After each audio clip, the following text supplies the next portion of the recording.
Ini memang hal yang menarik ya. Saya mencermati bahwa tekanan-tekanan yang terjadi khususnya di perusahaan asuransi umum karena kita di depan ya.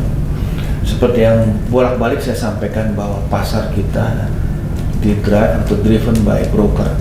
90 saya hitung tadi kalau nggak salah saya 92% karena sebagian stakeholder dari badan usaha milik negara pun sekarang menggunakan third party atau menggunakan intermediary broker. Apakah itu brokernya sebagai consultant atau sebagai direct broker, rata-rata udah pakai broker, hanya beberapa yang memang tidak menggunakan. Jadi ini yang saya sampaikan bahwa pasar kita benar-benar driven by broker. Nah, tekanan yang memang selalu saya sampaikan di awal bahwa kita ini ujungnya adalah biaya akuisisi ya. Biaya akuisisi ini memang banyak sekali apa ya istilahnya, bukan peluang ya, tapi bahasa halusnya apa ya Putri? Tricky apa? Yang mengatasnamakan technical outgo ya.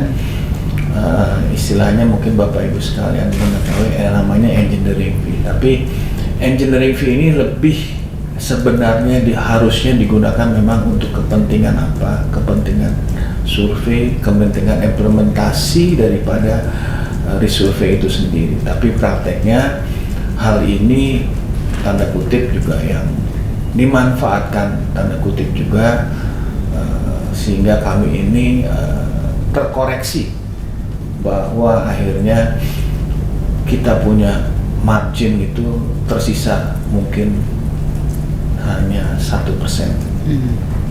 Semester 1 saya harapkan memang ada perbaikan, tapi yang terjadi hanya di kuartal 1 karena memang teman-teman di pihak asuransi pada waktu itu sudah kompak dalam arti memberikan sesuatu yang sangat limited atau terbatas, tapi nampaknya hanya berlaku 3 bulan, tapi karena persaingan untuk mendapatkan premi ini yang akhirnya tekanan ini di kinerja semester 1 tetap aja hasil underwriting kita belum bisa menutupi biaya OPEX. Nah, ini yang tadi saya katakan, saya lagi berjuang dengan regulator agar regulasi yang baru nanti dalam arti ini bisa terbit juga. Tentunya tidak hanya terbit, tapi bagaimana kita melakukan pengawasan bersama sehingga semua stakeholder ini bisa dalam arti menghormati segala keputusan yang diputuskan dalam regulasi oleh regulator.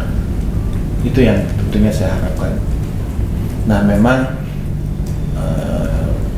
kalau ini belum terjadi di 2023, ya kondisinya more or less akan sama di 2022.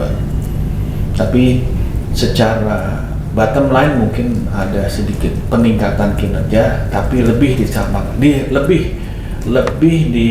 disebabkan adanya kinerja positif di dalam investasi. Tapi investasinya bukan di instrumen deposito, tapi lebih di instrumen lainnya, salah satunya adalah surat berharga atau surat utang negara. Jadi kalau kita bedah secara menyeluruh memang yang bolak-balik ya kita belum sehat gitu. Belum sehat. Jadi ini juga yang menjadi PR.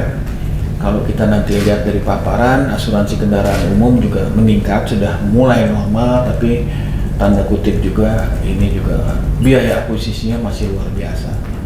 Tapi saya juga sudah pendekatan yang cukup intens dengan Ketua Asosiasi Pusat Pembiayaan, bagaimana kita menyikapi ini dalam waktu yang tidak terlalu lama sehingga biaya akuisisi bisa kita tekan juga.